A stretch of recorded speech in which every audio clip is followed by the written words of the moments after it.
ఇప్పుడు ఒక పర్సన్ని రిమాండ్ విధించిన తర్వాత అతని మీద ఎలాంటి చర్యలు తీసుకుంటారు? రిమాండ్ విధించాక చర్యలు ఏముండవు, ఏముండవు. జైల్లో ఉంటారు. అంటే కొట్టడం, పోలీసులు అంటే వింటూ ఉంటాం మనం రెగ్యులర్గా.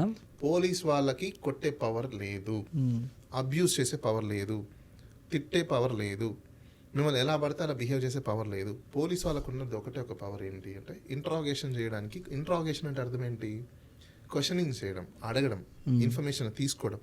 That is called interrogation. Okay. Interrogation అంటే లాఠీ తీసుకుని కొట్టు, జెండా ఎక్కించు, తల మీద బాదు, ఎరా పడతారు ఎరగదీయని కాదు. ఇంట్రాగేషన్ అంటే ఇంటర్వ్యూయింగ్. ఓకే. ఆస్కింగ్, సిట్టింగ్ చేసి నేను నీ క్వశ్చన్, ఈ క్వశ్చన్స్కి ఆన్సర్ ఎస్ ఆర్ నో, ఏంటి నువ్వేం చేస్తాను, ఇది this kind of information, gathering of information call interrogation. మరి థర్డ్ డిగ్రీ అని కూడా వింటూ ఉంటాం. థర్డ్ డిగ్రీ అనేది అసలు ఇల్లీగల్.